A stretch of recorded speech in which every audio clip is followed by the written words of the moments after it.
Last week చాలా వరకు కూడా ఈ గ్రీన్ కార్డ్ అప్డేట్స్ నుంచి చాలామంది టెన్షన్ పడ్డారు. ఆల్రెడీ దాని నుంచయితే నేను క్లారిటీగా అయితే చెప్పాను. ఆల్మోస్ట్ ఒక 2 వీడియోస్ చేసుంటాను. బట్ ఇంకా కొంతమంది ఏంటి అంటే డీహెచ్ఎస్ వాళ్ళు న్యూ అప్డేట్ ఇచ్చారు కదా! దాని నుంచి వీడియో చేయండి అని అంటున్నారు. అఫ్‌కోర్స్ అది కూడా ఏంటి అనేది ఆల్రెడీ నేను ఆ వీడియోలో చెప్పిందే. బట్ షార్ట్ అండ్ స్వీట్‌గా చెప్తాను ఈ వీడియోలో చివర్లో. అండ్ ఆ వీడియో కింద వచ్చినటువంటి కొన్ని కామెంట్స్ ఉన్నాయి. దాని నుంచి అయితే క్లారిటీ ఇస్తాను ఈ వీడియోలో. కొత్తగా చూసే వాళ్ళైతే సబ్స్క్రైబ్ చేసుకోండి. వీడియోనైతే లైక్ చేయండి. అండ్ ఎవరికైనా యూజ్ అవుతది అనుకుంటే షేర్ చేయండి. చాలామంది ఏంటి అంటే ఫస్ట్ ఎల్1 వీసా మీద ఉన్నాము మేము. ఇలా కంపెనీ వాళ్ళు మనకి ప్రాసెస్ చేయట్లేదు గ్రీన్ కార్డ్. అప్పుడు మనం ఏం చేయాలి అని చెప్పేసి చాలా వరకు కూడా కంపెనీస్ ఎలా ఉంటాయంటే హెచ్1 త్రూ వచ్చిన తర్వాత ఇక్కడ కంపెనీస్ చేంజ్ అవుతూ ఉంటారు. అండ్ వేరే కంపెనీకెళ్ళి అక్కడి నుంచి ప్రాసెస్ చేసుకుంటారు. కొన్నైతే వచ్చినటువంటి కంపెనీసే ఈ గ్రీన్ కార్డ్ ప్రాసెస్ ఇవి చేస్తూ ఉంటాయి. బట్ చాలా వరకు కూడా ఈ ఎల్1 వీసా త్రూ వచ్చిన వాళ్ళు అది L one A or L one B blanket or individual ఇలా అందులోపల కూడా టైప్స్ ఉంటాయి కదా! చాలా వరకు అది మొత్తం కూడా కంప్లీట్‌గా కంపెనీ మీదనే డిపెండ్ అయ్యి ఉంటది. సో, చాలా వరకు కూడా కంపెనీస్ రొటేషన్ బేస్ మీదనే ఉంటాయి. అంటే ఒక ఎంప్లాయీ వచ్చి ఇన్ని సంవత్సరాలు వర్క్ చేసిన తర్వాత నెక్స్ట్ వేరే పర్సన్ వచ్చి వర్క్ చేయాలి అనేదే ఉంటది. ఇలా గ్రీన్ కార్డ్ ప్రాసెస్ చేసేది చాలా తక్కువ. ఇప్పుడు మా హస్బెండ్ వాళ్ళు వర్క్ చేసే కంపెనీ కూడా అంతే. ఈవెన్ ఆ కంపెనీస్ అయితే హెచ్1బిని కూడా చాలా వరకు తగ్గించేశారు. లాస్ట్ ఒక 5-6 ఇయర్స్ నుంచే ఓన్లీ కూడా ఎవరైతే ఎక్స్‌పీరియన్స్‌డ్ పర్సన్స్ ఉంటారో వాళ్ళకి మాత్రమే ఎల్1 చేయడానికి ఇంట్రెస్ట్ చూపిస్తున్నారు. అది ఈవెన్ మన మేనేజర్స్‌మైనా కూడా ఓన్లీ కూడా రొటేషన్ బేసే. అంటే మీరు వచ్చి ఇన్ని సంవత్సరాలు వర్క్ చేయాలి. అండ్ ఆ తర్వాత వేరే వాళ్ళొచ్చి వర్క్ చేస్తారు అని జెప్పేసి. ఇక్కడ ఒకటి జెప్తాను. కపుల్ ఆఫ్ ఇయర్స్ బ్యాక్ ఒకరు ఎల్1 వీసా మీద వచ్చారు. ఆల్రెడీ బాగా తెలిసిన వాళ్ళే. మళ్ళీ వాళ్ళు ఇప్పుడు ఎల్1 వీసా మీదనే వచ్చారు. ఆ టైం లోపల ఏంటంటే కంపెనీకి డిఫరెన్స్ ఉంటది. ఒక్కొక్క కంపెనీకి ఒక్కొక్క రూల్స్ ఉంటాయి. మనం చెప్పలేమవి.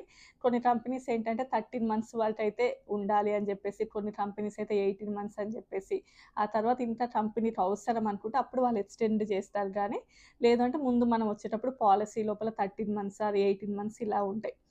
సో, వాళ్ళొచ్చింది అప్పుడు వాళ్ళేంటంటే సర్లే మళ్ళీ ఎక్స్‌టెండ్ అవుతుండొచ్చు మాకు అనే హోప్ తోటే వాళ్ళొచ్చారు. వచ్చినాక ఓన్లీ 13 మంత్స్‌లోనే లేదు మీరింక రిటర్న్ ఎళ్ళాలి అండ్ వేరే పర్సన్ వస్తారు అని చెప్పారు. అప్పుడసలు వాళ్ళకెంత అంటే ఇప్పుడు ఇండియాలో ఆ హౌస్ వదిలేసుకొని, కార్ వదిలేసుకొని, ఒక హోప్ తోటి ఇక్కడికొచ్చిన తర్వాత మళ్ళీ వాళ్ళు వితిన్ 13 మంత్స్‌లోనే రిటర్న్ ఎళ్ళిపోమంటే మళ్ళీ ఎళ్ళిపోయేయడానికి అట్‌లీస్ట్ మనం ఒక 3 మంత్స్ ముందైనా కూడా ఉన్నాయన్ని అమ్మేసుకోవడము, ఇక్కడ అన్ని క్లియర్ చేసుకోవడము, లీజ్ క్లియర్ చేసుకోవడం ఇదే సరిపోతది. ఆ టైం లోపల అసలు ఏం సేవ్ అవుతాయి? చాలా కూడా వేస్ట్ అన్నట్లు. సో, ఎల్1 వీసా లోపల మెయిన్ ప్రాబ్లమ్ ఇదే. ఏంటంటే మనం ఒక హోప్ తోటి ఇక్కడికొచ్చిన తర్వాత ఆల్రెడీ మా ఎక్స్‌పీరియన్స్ కూడా ఒకప్పుడు సేమ్ ఇదే. ఒక హోప్ తోటి మనం ఇక్కడికొచ్చిన తర్వాత అది అవ్వకపోవడం అండ్ నెక్స్ట్ ఎక్స్‌టెండ్ అవ్వకపోవడం అలా ఉంటాయి కదా! అది చాలా వరకు కూడా స్ట్రెస్ అన్నట్లు. బట్ ఈ ఎల్1 వీసా త్రూ మీరు ఒకవేళ హెచ్1బీకి చేంజ్ అయ్యి, ఆ తర్వాత ఇంకా కంపెనీ ప్రాసెస్ చేస్తే చేపించుకోవచ్చు. అంటే ఇప్పుడు హ్మ్. హెచ్1 రావాలంటే ఇప్పుడు ముందు మనకు అదృష్టం ఉండాలి కదా! అదృష్టం ఉంటే మనం అసలు అమెరికాలో సెటిల్ అవ్వాలంటేనే అదృష్టం ఉండాలి. ఇంకా రిమైనింగ్ అంతా పక్కన పెట్టు. నీకు ఏ టాలెంట్ ఉంది, నీకు ఎంత చదవచ్చు అన్నీ పక్కన పెడితే నీకు అదృష్టం అనేది కలిసి రావాలి. వన్స్ మీరు హెచ్1కి చేంజ్ అయ్యి ఆ త్రూ చేసుకోవచ్చు. ఈవెన్ యూఎస్ఏలో ఎల్1 వీసా మీద వర్క్ చేస్తూ కూడా హెచ్1బీ ఫైల్ చేసుకోవచ్చు. అది లీగలే.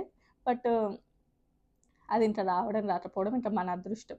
అండ్ ఇంకోటేంటంటే ఓ1 వీసా అని ఉంటది. అది చేసుకోవచ్చు. ఓ1 అంటే మీకు మీరే స్పాన్సర్ చేసుకోవడం అదొక ప్రాసెస్ ఉంటది కదా! వన్స్ మీకు ఇంక యూఎస్ఏలోనే ఉండిపోవాలి, ఇంకా ఇక్కడే సెటిల్ అవ్వాలి అని ఉంటే ఆ ఎక్స్‌ట్రా ప్రాసెస్. సరే హెచ్1బీ అనేది లక్ బేస్డ్ కాబట్టి అది మనం చెప్పలేము. నెక్స్ట్ ఓ1 వీసా అవి ఉంటాయి కదా! వాటి త్రూ మీరు చేసుకుంటే బెటరు. అది బానే ఉంటది. అండ్ అదే చెప్పా కదా! ఎల్1 వీసా త్రూ వస్తే ఎక్కువగా ప్రాబ్లమ్స్ అవే. అండ్ సాలరీస్ పరంగా కూడా వాళ్ళెంత సాలరీస్ అయితే ఇస్తారో అదే సాలరీకి మనం ఇక్కడ వర్క్ చేయాల్సిందుంటది. ఆ సాలరీస్ కూడా మనకు పెరగవు. హ్మ్. అంటే ఇంకా మనం ఏమి చేయలేమన్నట్లు. బట్ ఏంటంటే ఓకే. అట్‌లీస్ట్ ఇండియాతో కంపేర్ చేస్తే మంచి సాలరీస్ ఉంటాయి కదా! అట్‌లీస్ట్ ఇండియాతో పోలిస్తే బెటరే కదా! అని చెప్పేసి చాలా వరకు అండ్ ఒక ఆపర్చునిటీ అబ్రాడ్ ఆపర్చునిటీ అంటే ఎవరు వదులుకోరు కదా! ఎస్పెషల్లీ వర్క్ చేసేవాళ్ళు కాబట్టి వస్తూ ఉంటారు కానీ అంత లాభం అయితే మనం ఏమి కూడా చూడలేము ఈ వీసాలో. మీ కంపెనీదంతా ప్రాసెస్ చేయకపోతే నెక్స్ట్ వేరే వీసాలు ఏమైనా ఉంటే చేసుకోవచ్చు. బట్ అదంత ఈజీ అని చెప్పలేం. బట్ ట్రై చేయొచ్చు. అండ్ నెక్స్ట్ వన్ ఏంటి అంటే కొంతమంది అంటే న్యూరా ఈ గ్రీన్ కార్డ్ ప్రాసెస్ లోపల ఓన్లీ కూడా హెచ్-1బీ వీసాలకి అండ్ ఎల్-1 వీసాస్‌కే చాలా కూడా బెటర్‌మెంట్ ఉంటుంది. వాళ్ళకి అసలు ఎలాంటి ప్రాబ్లమ్ లేదు. అదే న్యూరా చెప్పారు కదా! ఒక మెమో లోపల అని చెప్పేసి.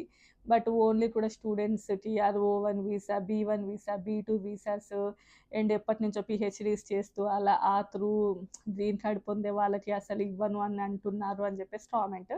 అలా ఏమీ లేదండి బాబు. ఏ వీసాకైనా కూడా న్యూరా వచ్చినటువంటి మెమో లోపల మేము ఈ వీసాలకి ఇవ్వము అని చెప్పి అసలు అక్కడ ఎక్కడా కూడా మెన్షన్ చేసి లేదు.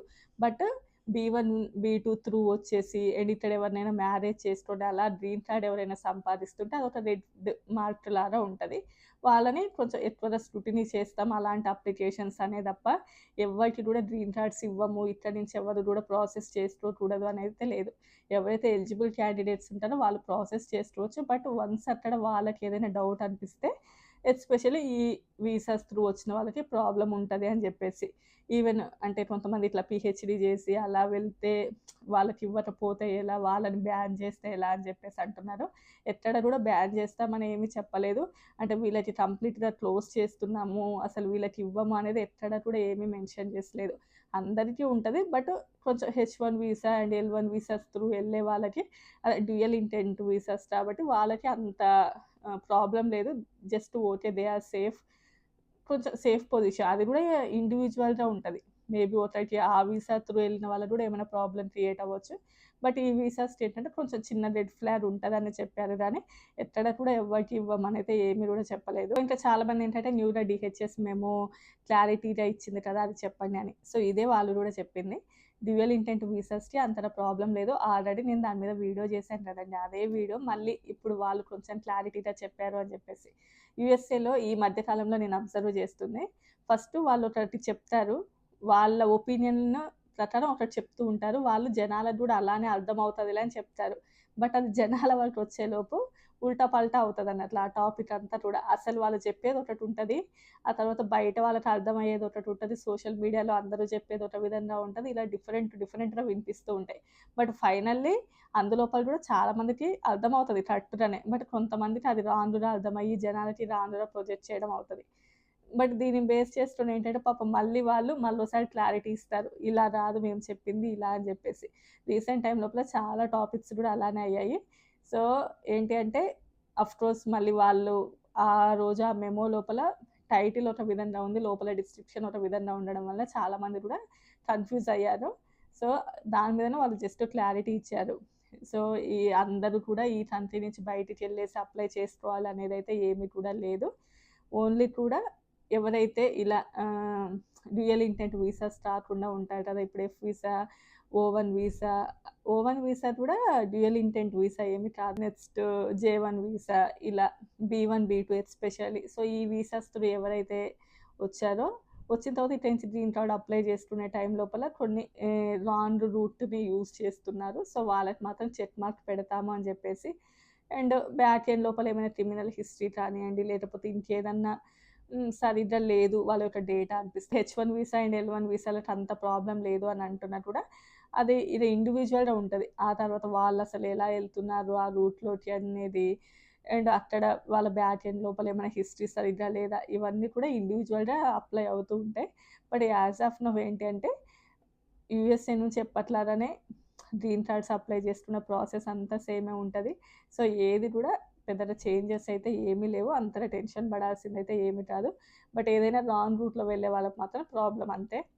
సో, ఇంకా ఇంతే అండి ఈ వీడియో. మీకు గనుక నచ్చితే లైక్ చేయండి, షేర్ చేయండి, సబ్స్క్రైబ్ చేసుకోండి. ఇది జస్ట్ ఒక జనరల్ టాపిక్ లాంటిదంతే. రేపు మరో మంచి వీడియోతో కలుద్దాం. Bye bye.